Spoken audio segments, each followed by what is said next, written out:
Je vais faire un geste, maman réalise, bébé regarde maman et il fait la même chose. Vous voyez, elle l'aide aussi de temps en temps un petit peu. On prend un beau petit hareng et on va rentrer la vitamine ici pour donner ensuite à nos animaux au petit déjeuner. C'est qu'une coordination parfaite entre la musique et les animaux qui va créer des émotions. C'est ça qui fait relever les poils en fait sur le bras. C'est une séance, hein, si vous voulez. Bah, ça sent manchot. Ça sent manchot, mais surtout ça sent marée-basse. Ouais, c'est un requin là. Mais en fait, dès qu'il nous touche, il repart tout de suite. Donc il n'y a pas spécialement de risque en fait. Il faut savoir que l'odorat, c'est c'est le sens le plus développé chez l'ours polaire, à peu près 10 fois supérieur à celui du chien.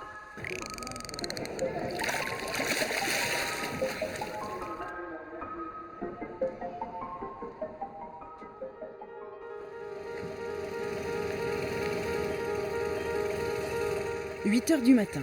Le parking du Marineland d'Antibes est encore vide quand John Kershaw, le directeur zoologique du parc, commence sa journée. Et bonjour. Ça va beauté?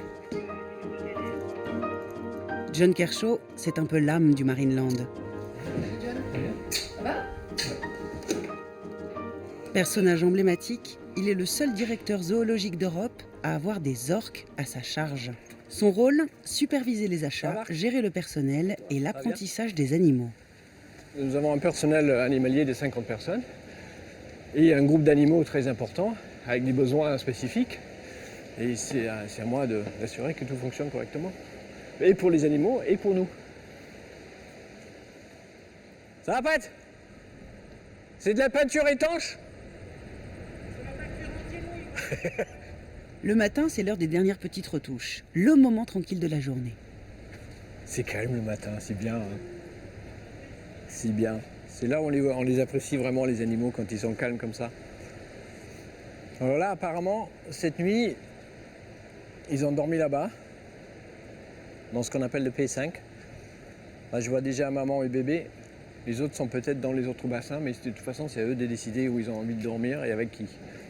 C'est bien, hein, la liberté de choisir avec qui on dort le soir. C'est génial. John est arrivé en 1980 au Marineland, mais pour lui, tout a commencé au moment où il a quitté les bancs de l'université pour vivre sa passion, la plongée sous-marine. J'avais proposé mes services à un delphinarium en Angleterre. Enfin, un delphinarium, c'était un flaque d'eau avec 2 dauphins dedans. C'était franchement à l'époque pionnier dans les années 70. Et un jour, ils m'ont appelé et finalement, j'ai plongé avec les dauphins et c'est ça que je veux faire. Donc j'ai fait le mur de l'université. Je pense qu'ils me cherchent encore. Hein.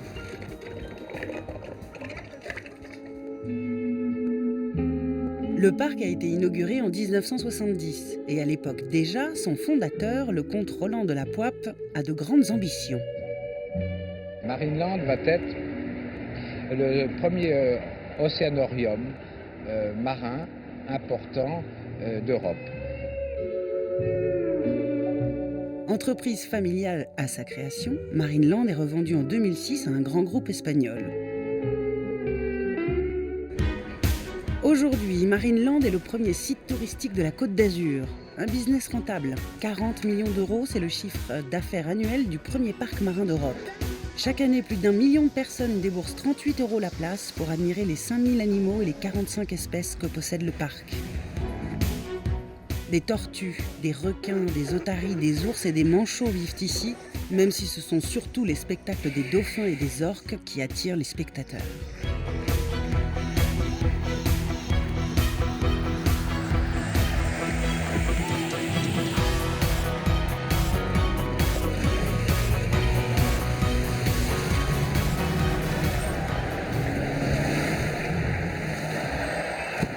Une orque, ça mouille, mais c'est surtout émouvant. John se souvient de sa première rencontre avec une de ces grosses bébêtes. J'avais jamais vu un orque, j'avais vu que des dauphins jusque-là. Et la première impression, et je l'ai encore, j'ai encore les frissons, c'est le souffle de l'animal. Quand il est arrivé à côté de moi, il a soufflé. J'ai pris un pas en arrière, quand même. Et à partir de là, vous êtes marqué à vie. À la création du parc, les orques étaient capturés en pleine mer. Pour se procurer l'un de ces animaux, ce n'était pas compliqué. il suffisait de passer commande à des pêcheurs. Là, par exemple, nous sommes en 1978 et on fait voyager par avion une orque capturée en Islande, direction Antibes, en première classe. Évidemment, aujourd'hui, ces méthodes sont totalement interdites.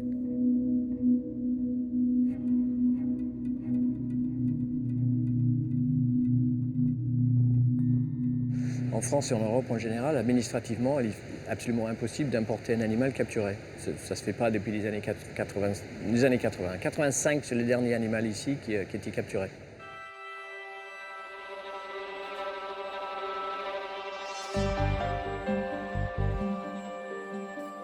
Impossible de capturer les animaux, alors pour survivre, le parc doit compter sur les naissances. Sur ces images, un événement rare, la naissance d'une orque en captivité.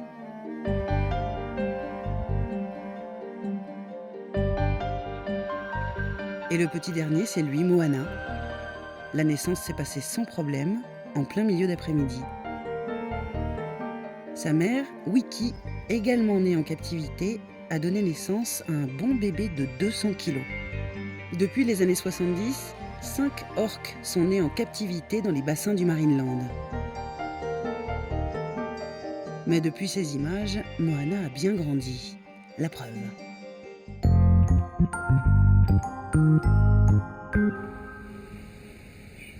Aujourd'hui, Moana a pris quelques kilos et commence à faire des spectacles comme les grands. Elle, c'est Caroline, une soigneuse de 33 ans qui s'occupe du gros bébé. Rien ne l'a prédestinée à travailler avec des animaux, ce sont ses diplômes en psychologie qui ont intéressé le Marineland. Donc voilà notre tout petit, qui mesure déjà 3,50 m et qui, vous voyez, est toujours très proche de maman. Ils ont des liens familiaux très importants. Et en fait, au tout départ, il faut savoir que Moana va apprendre par mimétisme avec maman, tout bêtement. Donc, je vais faire un geste, maman réalise, bébé regarde maman et il fait la même chose. Vous voyez, elle l'aide aussi de temps en temps un petit peu. Ouais. Et c'est comme ça que se fait tout le départ de l'apprentissage. Tout passe par maman. Nous, en fait, on fait rien du tout. C'est elle qui lui apprend toutes les bases. C'était pas ça? Non. Maintenant qu'il a 1 an et demi, on commence à le séparer de maman. Mais maintenant, c'est la maman qui est moins à l'aise et qui reste beaucoup sur la porte pour voir un petit peu ce qu'on fait avec son bébé. Voilà. Donc, il faut aussi travailler ça. Attention, expérience inédite. L'espace d'un instant, mettez-vous dans la peau d'une orque.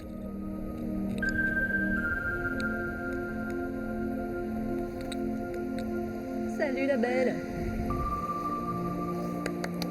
Ça va? Ouais.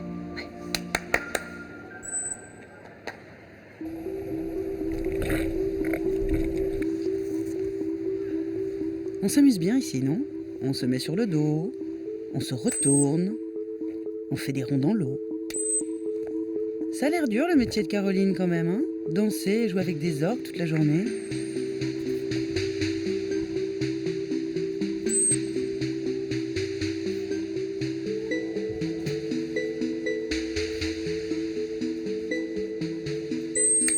Et le sifflet à l'instant, c'est pour dire quoi? Le sifflet, c'est pour dire au moment précis où je siffle, ce que tu fais c'est bien et en général derrière il y a une récompense. La récompense c'est quoi? C'est soit de la nourriture, donc c'est un besoin primaire, c'est ce qu'il y a de plus important, soit un jouet qui peut être aussi très intéressant pour les animaux. Et Wiki, la maman de Moana, a même appris à faire des bisous quand Caroline lui montre un cœur. Eh ben alors, qu'est-ce que c'est ça? Ça c'est des bisous tout le temps, hein.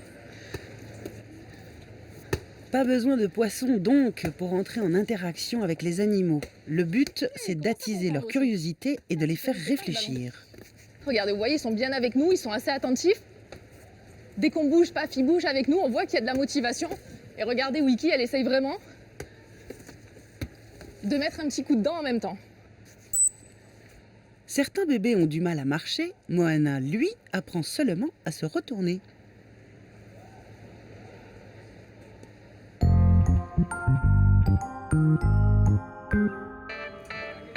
De l'autre côté du parc, Sidonie et Agathe, les aquaristes du Marineland, se dépêchent. Des requins viennent de naître.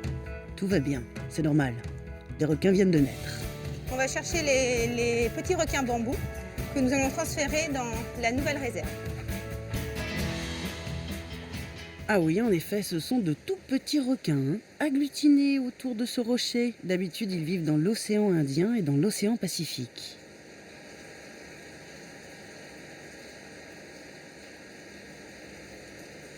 Sous le regard attentif de Sidonie, ces requins sont doucement prélevés de l'aquarium. Le transfert doit être extrêmement délicat. Le requin pourrait mourir d'une crise cardiaque. Petite nature. Au niveau de la pêche, on essaye de stresser le moins possible l'animal. Hop. Voilà, en fait, on met un couvercle parce que les poissons, quand ils sont stressés, ils peuvent sauter du bac. Et ensuite, tout va se passer dans la nouvelle réserve, quand on va acclimater l'animal à son nouvel environnement.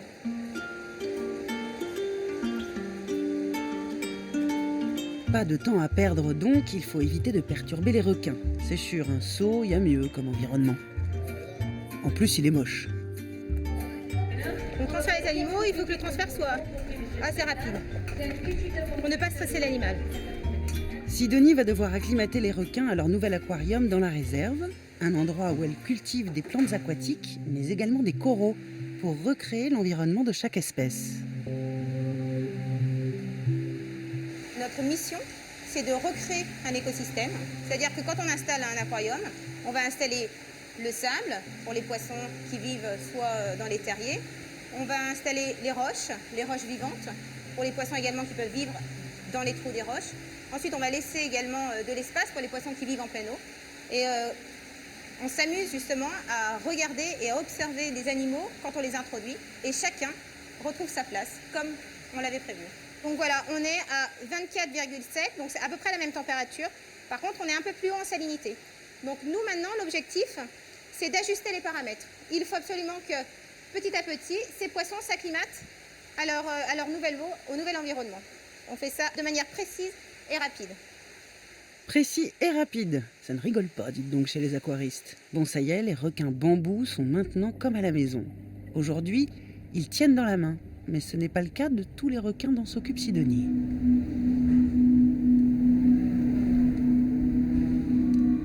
Dans ce grand aquarium, une vingtaine de requins cohabitent. Des requins gris, des requins nourrices et des requins taureaux. 3 fois par semaine, Sidonie monte ici en haut de l'aquarium. Objectif, nourrir les squales. On leur donne du calamar. On leur donne du congre. Aussitôt lancé, aussitôt avalé. Et on donne aussi du sprat et du caplin. En fait, on donne des aliments en fonction de la croissance des animaux.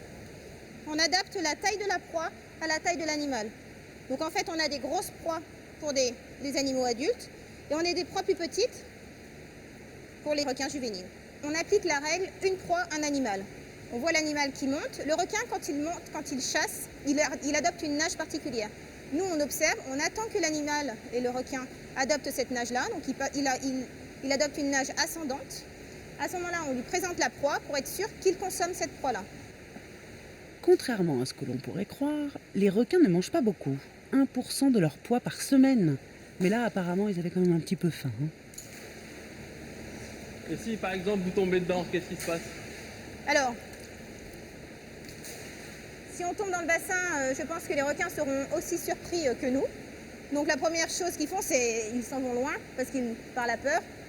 Après, le requin est curieux, donc il va revenir regarder, se rapprocher un peu. Mais nous, on sort de l'eau et il n'y a pas de souci. Il n'y a pas de souci. Voilà, il n'y a pas de souci. Enfin, surtout si on sort vite. Hein. Puis comme a priori on n'est pas les bienvenus, on va aller faire un tour ailleurs.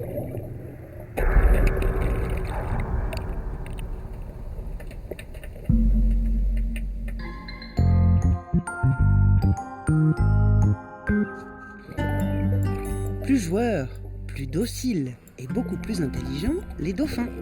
Oui, bon bah attention à la caméra quand même, Flipper, là. Ah non, c'est Rocky en fait. Il va jouer avec Laura, une jeune soigneuse qui commence tout juste dans le métier.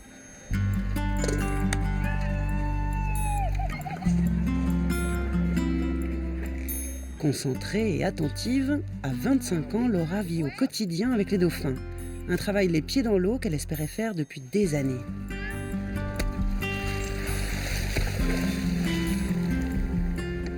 Au début, les parents ils prennent pas trop au sérieux. Oui, bien sûr, c'était vétérinaire. Puis à l'adolescence, toujours encore. Et puis ça commence par un stage, puis un deuxième, et puis un beau jour, la chance que on ait envie de continuer l'aventure avec nous et qu'on nous propose le premier contrat. Et puis là, c'est le rêve. Et puis c'est parti pour vivre notre rêve. Aujourd'hui, aidée d'un soigneur expérimenté, Laura va essayer de faire un nouvel exercice avec Rocky le dauphin. Oui. Allez.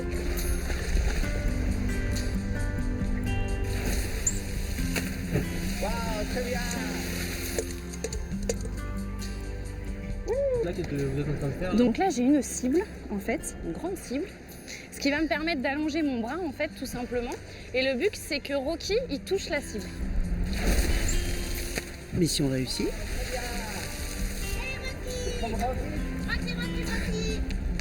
Pour faire sauter un dauphin, le geste ne suffit pas. Encore faut-il créer un lien étroit avec l'animal. Une relation qui se travaille au quotidien, même si au final, c'est toujours le dauphin qui décide s'il a envie ou non d'être en interaction avec le soigneur. Ça va être soit des fois l'exercice lui plaît pas, alors il nous dit tout de suite puis il s'en va. Voilà, c'est simple ici, on n'a pas de laisse, on n'a rien, donc j'aime pas ton exercice. Ça va être ce genre de choses. Ou juste tout simplement, justement, quand ils comprennent.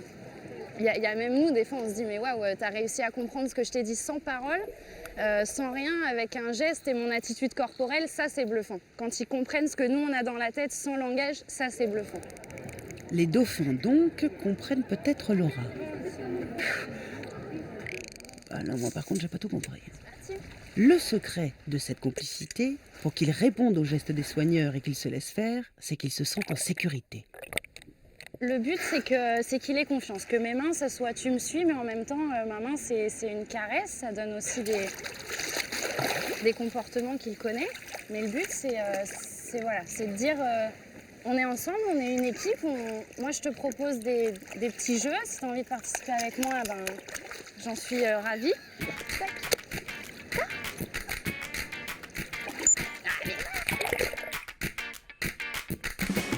Tu veux des petits câlins ou pas?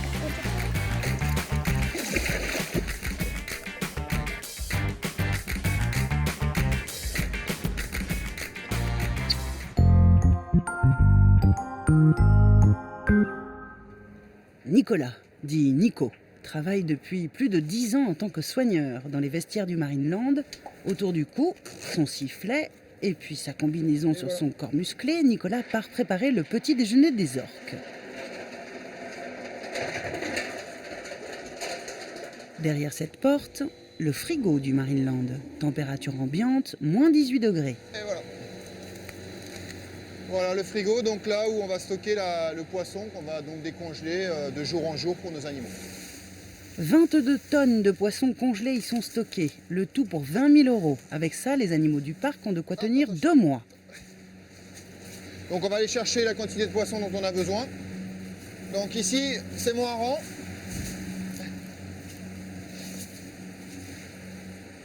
Il me faut 5 plaques de hareng, donc je vais prendre 5 plaques de hareng comme ici. Il vient d'où ces poissons?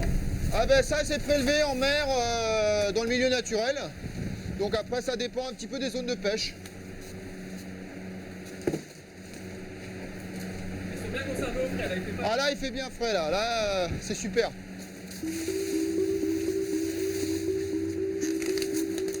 Pour que les poissons soient prêts pour le petit déjeuner, direction la cuisine. C'est la partie physique, donc après c'est la petite pente là. On arrive sur la petite pente un petit peu plus physique.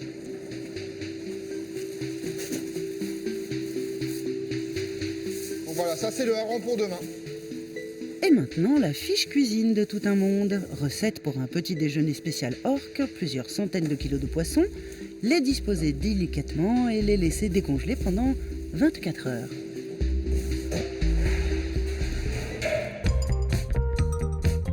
Lendemain matin, alors que le jour se lève sur la Côte d'Azur, c'est prêt. Il est 8 h du mat et Nico est déjà en cuisine pour finir de préparer le petit déjeuner. Voilà les 3 types de poissons qu'on donne. Ici, on a du hareng, donc le gros poisson plus connu par tout le monde. Ici, on a du merlan bleu et ici un petit poisson qu'on appelle le caplin. Donc voilà, on va donner à chaque orque des quantités un peu différentes de poissons. Donc nous ici, pour se repérer un petit peu, pour savoir ce que mangent les poissons par jour, on va leur donner sur le tableau ici la quantité de poissons qu'on a. Donc là, Freya, on en parlait justement, Freya, on va lui donner par jour 24 kg de hareng, 10 kg de merlan bleu, 5 kg de caplin, ce qui lui fait un total de 39 kg de poissons par jour. 39 kilos pour Freya, la femelle du bassin, pour elle des seaux avec une bague bleue. Le jeune Moana aura le droit au seau avec la bague jaune. 14 kilos de poissons lui seront distribués au cours de la journée, une quantité qui change au cours de l'année. Ça dépend aussi de la température de l'eau, ça dépend aussi de la période. Des fois, on a ici sur la Côte d'Azur, des fois des températures qui peuvent descendre un petit peu bas. Bon, c'est assez régulier, mais ça arrive de temps en temps. Donc eux, les animaux, ils ont besoin, comme nous, de manger plus. Voilà. Comme nous, quand on va au ski et tout ça, on mange plus de raclette, de choses comme ça. Ben, nous, c'est pareil, ici avec nos poissons. On leur donne plus de poissons ou alors des poissons plus énergétiques. Et on est monté avec Valentin jusqu'à 100 kg de poissons par jour. Voilà. C'est parce que lui, c'était un gros mâle, il était en pleine croissance, il avait besoin de beaucoup manger. Donc c'est monté jusqu'à 100 kg.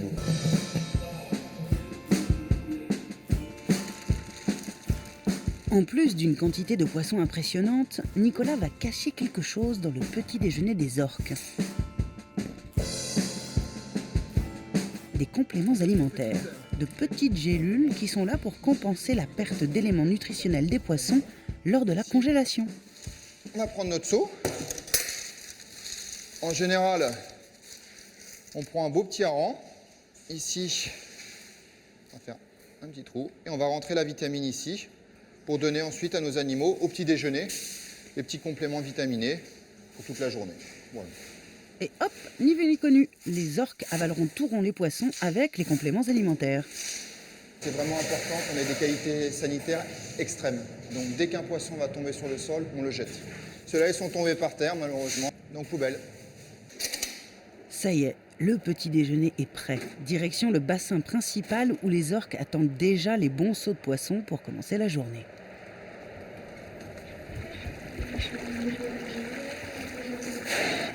Alors pour ce matin, nous, Valentin ? Sous la direction d'Anke, chaque soigneur va nourrir un animal.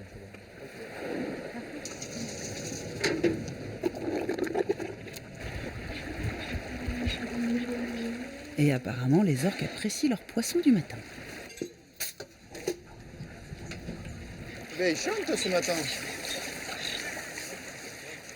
Donc par exemple, ce matin, on donne le petit déjeuner ici et demain, ça sera peut-être dans un autre bassin.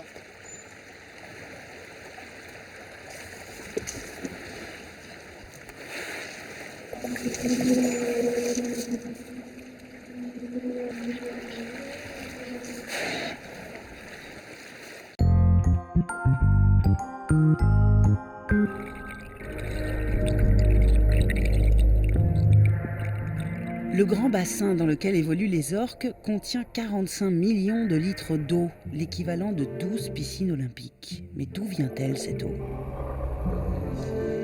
Dans cette salle de contrôle, les agents Daniel et Emmanuel, salut les gars, ont une vision générale sur toutes les vannes, toutes les arrivées d'eau et toutes les canalisations du parc.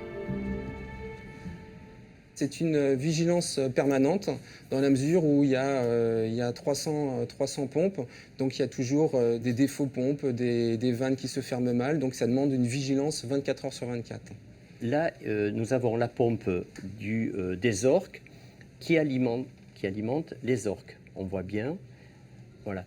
Et par contre, on a un besoin d'eau au lagon. Donc ce qu'on va faire maintenant, on va arrêter le remplissage des orques et on va envoyer l'eau au lagon Dauphin. À tout moment, ces agents doivent pouvoir réguler ou arrêter le remplissage d'un bassin. Direction le lagon. Alors là, vous avez la canalisation d'arrivée d'eau de mer, donc qui vient prendre l'eau à 600 mètres du bord et à 70 mètres de profondeur. Et pourquoi cette profondeur et à cet éloignement ? Parce que dans ces conditions-là, on est sûr que été comme hiver, quelles que soient les conditions climatiques extérieures, on a toujours la même qualité d'eau, à la fois physico-chimique et en termes de température aussi. C'est donc ici, sous la plage d'Antibes, que se cache le cœur de Marineland. Par ces tuyaux transite toute l'eau qui alimente les bassins et les aquariums du parc marin. Chaque jour, jusqu'à 5 millions de litres d'eau passent à travers cette pompe.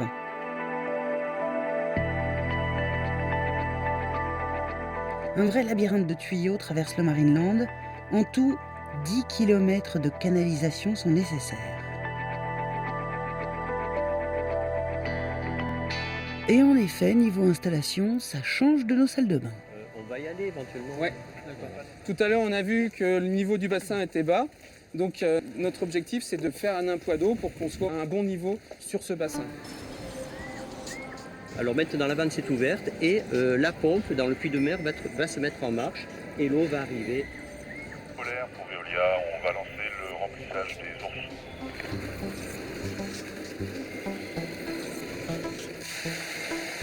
L'eau arrive directement de la mer jusqu'au lagon ou jusqu'au bassin des ours polaires. Et oui, il y a également des ours polaires au Marineland. Je vous présente Flock, la femelle, et Rasputin, le mâle. Un couple qui semble assez heureux de pouvoir jouer dans leur bassin rempli d'eau. Et pour s'occuper de ces deux grosses bébêtes, cachées derrière ses lunettes de star, Grégory, leur soigneur. Et ce matin, Grégory prépare un petit jeu de piste olfactif pour ses ours. Ce sont des animaux qu'il va falloir essayer d'intéresser et d'occuper tout au long de la journée, justement puisqu'on n'a pas ces fameuses séances d'apprentissage qui sont assez nombreuses au cours de la journée chez les dauphins et chez les orques. Du miel, des pommes, des œufs et même du pop-corn pour ces mammifères marins.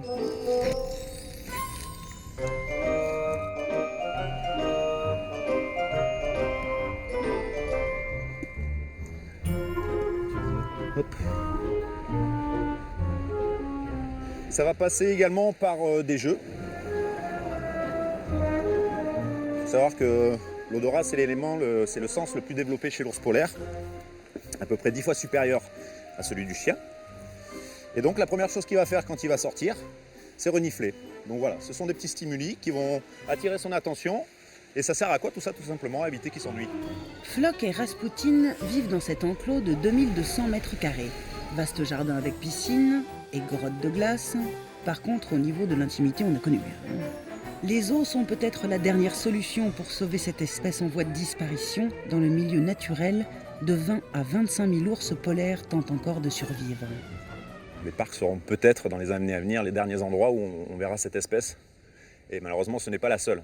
Donc voilà, mis à part le réchauffement climatique, dont les ours polaires sont devenus un petit peu le symbole, puisqu'ils sont a priori amenés à disparaître à cause de ça, eh bien il y a malheureusement d'autres espèces, pareil, qui survivront uniquement dans les parcs.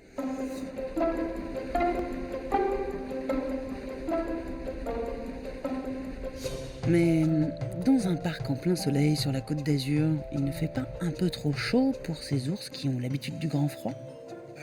C'est vrai. C'est vrai que ça peut au premier abord paraître étonnant, mais on va se souvenir d'une chose qui est très importante, c'est qu'ils n'arrivent pas du pôle Nord. C'est quand même essentiel. Déjà c'est interdit et c'est une bonne chose, mais ce sont deux animaux qui sont nés en parc. Donc c'est la première chose, c'est qu'ils sont complètement habitués à la chaleur depuis leur naissance. Il faut savoir également qu'ils ont sous leur poil blanc, qui est en fait du poil transparent, une peau noire, qui est vraiment un très bon thermorégulateur. Et donc on voit ces animaux, même à 2h de l'après-midi en plein mois d'août, en train de chahuter en plein cagnard. Alors ils n'y passent pas tout l'après-midi, certes, mais vraiment ils régulent leur temps au travers tous ces endroits, vraiment partout où ils peuvent aller, où ils se sentent bien. Alors des fois ils vont se coucher à l'ombre, des fois ils font la sieste au soleil, des fois ils chahutent dans l'eau. Et vraiment qu'ils fassent moins 10 comme il a fait l'hiver dernier ou qu'ils fassent 35 comme il a fait au mois d'août, ils ont exactement la même attitude. Faire en sorte que les ours se sentent bien, c'est le rôle de Grégory. Il espère bien qu'un jour, Flock et Rasputin donneront naissance à un petit ours polaire.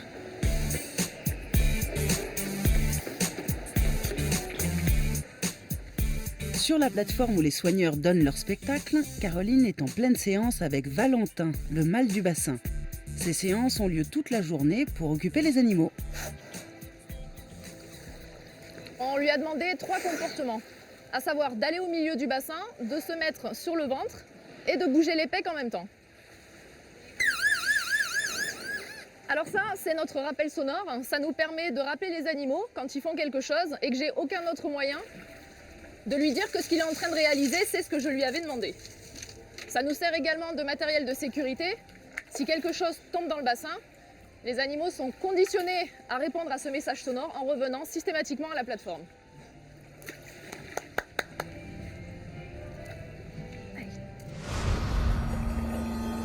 Un rappel sonore indispensable si quelqu'un tombe dans le bassin, par exemple. Car aujourd'hui, il est interdit d'aller dans l'eau avec une orque. C'est à cause d'un dramatique accident aux États-Unis il y a quelques années. Cette effrayante histoire d'une orque de delphinarium qui a tué sa dresseuse en pleine représentation. Dawn Brancheau, 40 ans, était une des vedettes du SeaWorld, un parc d'attractions situé en Floride. Elle adorait les orques. Et pourtant, hier, en pleine représentation, un de ces mammifères l'a tuée. Jusqu'en 2010, les soigneurs pouvaient nager avec les orques, mais à présent, il faut rester au bord. Suite aux accidents qu'il y a eu il y a 2 ans aux États-Unis et à Tenerife, la politique de l'entreprise a été de nous demander d'arrêter le travail dans l'eau. Donc on respecte et on n'y va pas. C'est pas frustrant? Oh, frustrant non, on fait d'autres choses.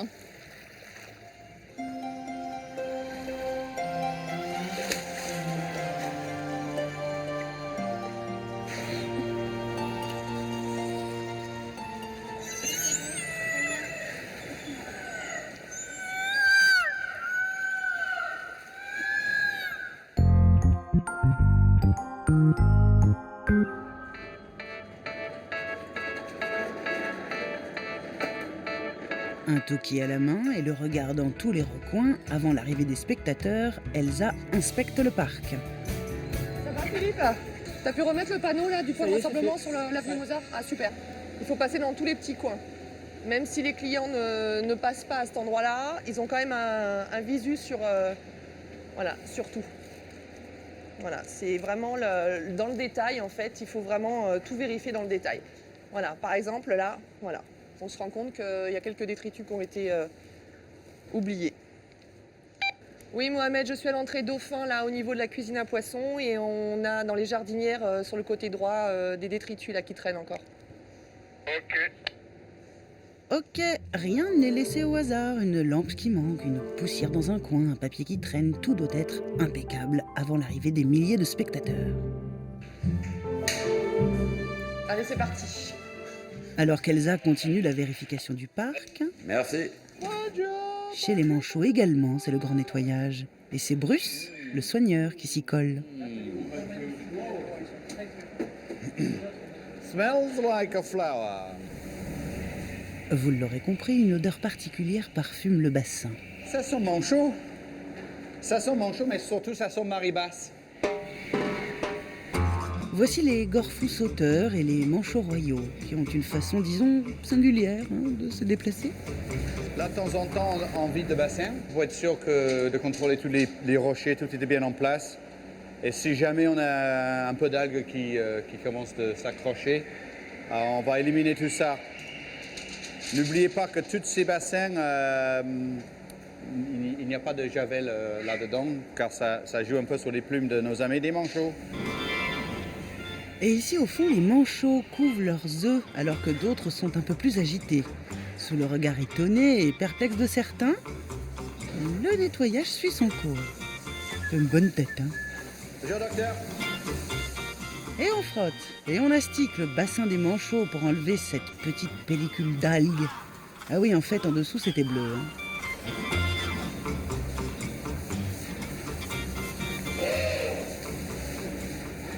Un manchot en particulier semble heureux d'avoir un bassin tout propre.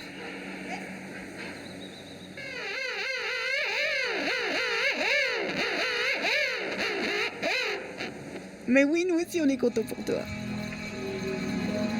Et eux aussi s'occupent du nettoyage. Mais ils vont prendre un peu plus de risques que Bruce. Régis et Vincent sont les plongeurs de Marineland. Dans quelques instants, ils vont plonger au milieu des squales. Là, en fait, ce qu'on va faire, c'est qu'on va partir pour une plongée d'à peu près une demi-heure, 3/4 d'heure. Donc là, on s'équipe avec des bouteilles de plongée pour en fait nettoyer les vitres du tunnel. En fait. Nettoyer les vitres du bassin de l'intérieur, c'est indispensable pour éviter l'accumulation des algues. Mais pour plonger avec les requins, quelques précautions sont tout de même nécessaires. La première des choses, c'est vraiment qu'on plonge, faire des mouvements amples et vraiment très doux en fait, pour pas les stresser. S'ils stressent, ils risquent de stresser tous les autres requins aussi, et là ils risquent d'avoir un petit risque. Mais c'est vraiment faire très doucement qu'on plonge. Là, je sais, il y en a qui m'est rentré dedans. Ouais, c'est un requin là. Mais en fait, dès qu'ils nous touchent, ils repartent tout de suite. Donc il n'y a pas spécialement de risque en fait. Pas de risque peut-être bien, mais c'est sacrément intimidant quand même. 2 fois par mois et pendant près d'1 heure, Régis et Vincent viennent faire le ménage de toute la surface vitrée de ce grand bassin. Au fond du sable, mais également des dents. Les requins les perdent régulièrement, mais apparemment ça repousse.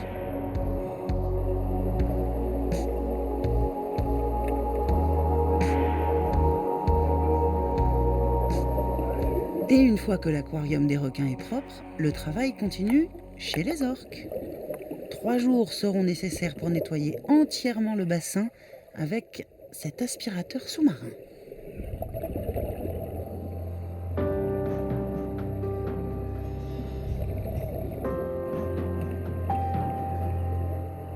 À Marineland, le nettoyage ne s'arrête jamais. Mais déjà, les premiers visiteurs arrivent devant l'entrée et le parc ouvre dans une demi-heure.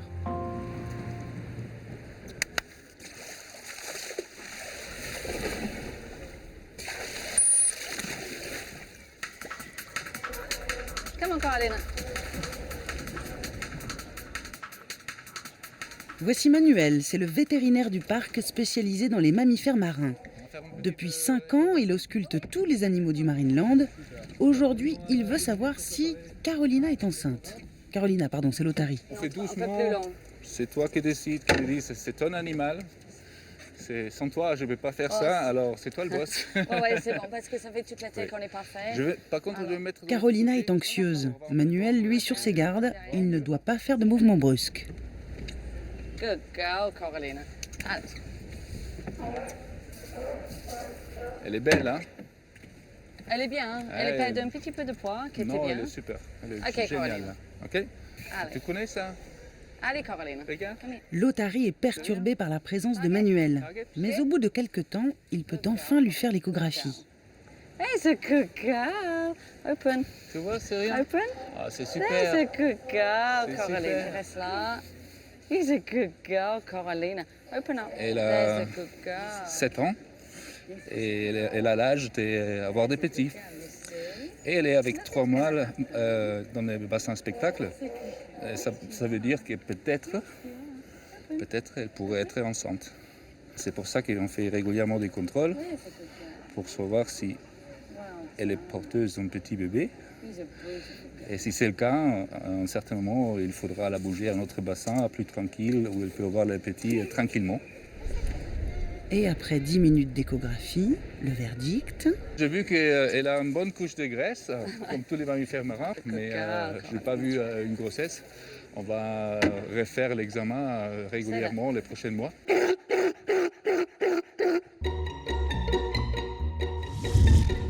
L'année dernière, une otarie est née à Marineland, Pumba.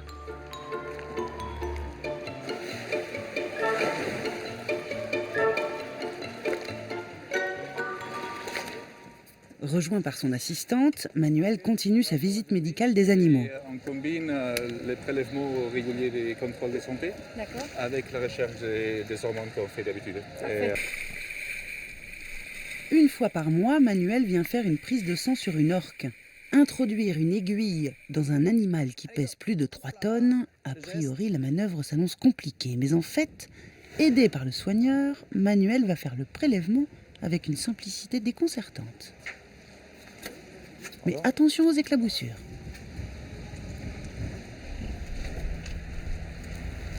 Alors là, on va faire une prise de sang et chez les cétacés, chez tous les baleines et tous les dauphins, la veine la plus accessible, c'est ici, dans les nageoires. Ça pique un peu, mais toute seule, je n'arriverai jamais. Mais avec le soigneur, tout est possible. Et elle est très très bien entraînée. Ça fait partie de notre programme de prévention. Ça veut dire on prévient les maladies en faisant beaucoup de contrôles. Et en même temps, on en profite cette fois pour avoir des échantillons pour une recherche, qui est la recherche sur les hormones des orques. Vous faites attention à quoi en particulier? C'est comme l'homme, il y a du cholestérol? Les orques, par exemple, ils ont des cholestérol, ils ont aussi des triglycérides, les deux types de gras qui existent là partout. On reste un peu.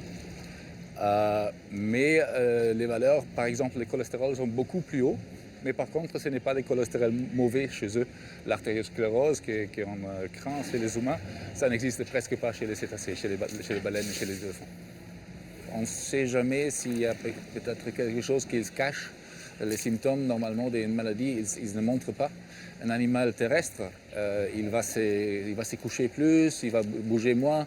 Les orques, comme ils respirent à la surface, ils n'ont pas le choix de se coucher ou de dormir ou de trouver un endroit tranquille pour se coucher. C'est pour ça que les symptômes sont beaucoup moins évidents. Et la sang, c'est une garantie pour nous de voir que tout se passe bien. Tout comme des sportifs de haut niveau, chaque animal est ausculté quotidiennement, prise de sang, prélèvement de peau, échographie. Tous les paramètres physiques sont scrutés par l'équipe. Ok, moi j'ai fini, merci. L'orque s'est bien comporté et comme récompense, un petit câlin d'Anke. Avec même un bisou sur la langue. Ah, c'est dégoûtant.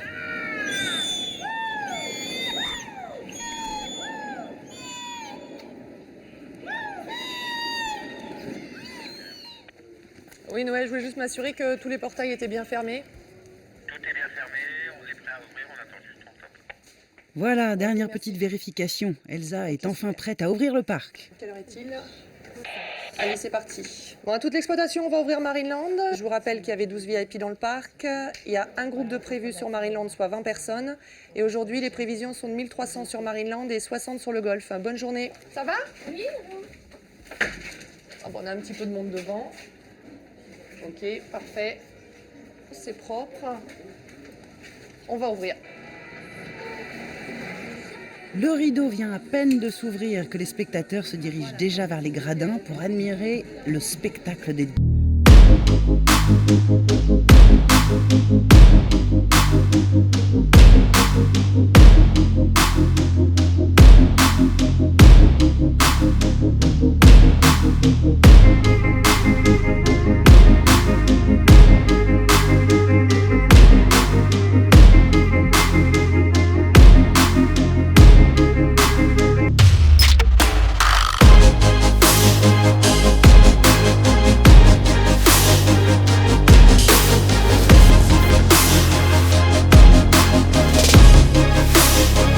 À Marineland, les représentations s'enchaînent. Et de l'autre côté du parc, alors que nous sommes à quelques minutes du spectacle des orques, Lionel, le régisseur, vient prendre des informations auprès d'Anke.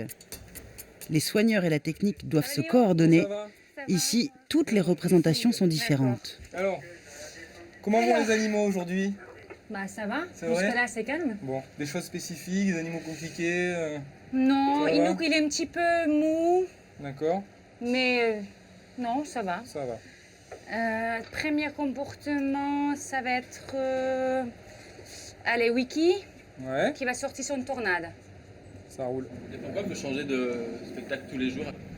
C'est très important pour les animaux, pour pas avoir ce même rythme tout au long de l'année, tout au long des journées. Il faut qu'on varie, c'est important pour leur stimuler mentalement. Et nous, la spécificité, c'est que on doit lire tous les comportements qui se passent autour du bassin. Là, on prend un maximum d'informations avant, mais il y a beaucoup, pendant le spectacle, d'imprévus. Et on communique beaucoup par talkie-walkie ou énormément par gestes aussi. Et ces gestes-là, il faut savoir les lire, regarder partout, les appréhender, réagir par rapport à tout ça. On fait l'arrosage et tout va bien? Ah oui, tout, on fait tout, totalité. Eh ben, bon spectacle, à tout à l'heure. Merci, toi aussi. Nous sommes à quelques instants du show, les 6000 spectateurs prennent place dans les tribunes, une capacité équivalente à 3 fois la salle de l'Olympia. À la régie, Lionel fait ses derniers petits réglages. Sous le regard avisé de John, le directeur zoologique, le spectacle des orques peut commencer. Allez, entrée soigneur. Soigneur Orque, c'est à vous, bon spectacle. C'est à l'écran, caméra 1.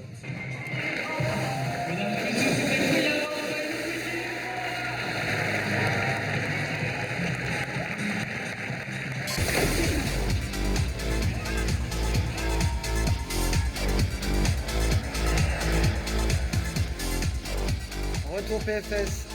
Caméra de révérence à gauche.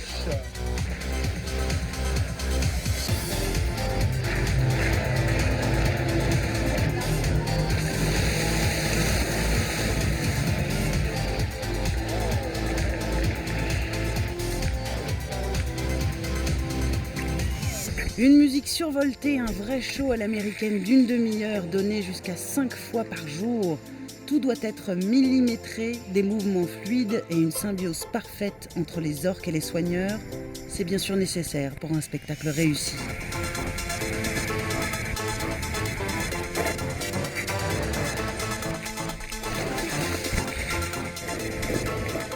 Eux, ils ne savent pas du tout qu'ils sont en train de faire une représentation. Ils savent qu'il y a des gens dans les gradins, ils savent qu'il y a de la musique, ils savent qu'il y a tout ça. Mais en fait, comme ils ont une longue période d'interaction avec les soigneurs par jour, ça dure de 8h du matin jusqu'à minuit en été, et tout ce qu'ils voient eux, c'est de temps en temps, pendant cette période d'interaction, il y a des gens qui viennent dans les gradins. Donc ils font totalement abstraction de ça. Non, ils ne sont pas en spectacle, ils n'ont pas le sens du spectacle. Non, ce qu'on essaie de faire dans un spectacle, c'est toujours que la musique, l'émotion, tout coïncide avec les mouvements des animaux pour qu'on ait un maximum d'impact chez les gens. C'est qu'une coordination parfaite entre la musique et les animaux qui va créer des émotions. C'est ça qui fait relever les poils en fait sur le bras. C'est une science, hein, si vous voulez. Mais c'est pas évident, parce qu'il n'y a rien de moins précis qu'un animal qui ne travaille pas du tout pour notre produit. Il travaille pour sa pomme et il a bien raison.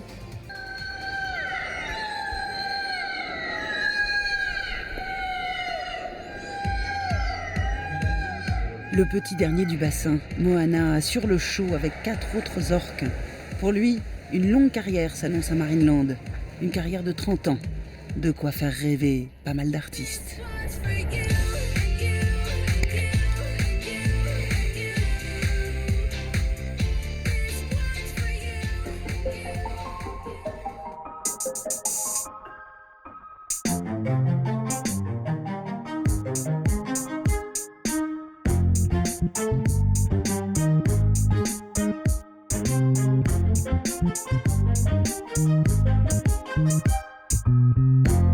Thank you.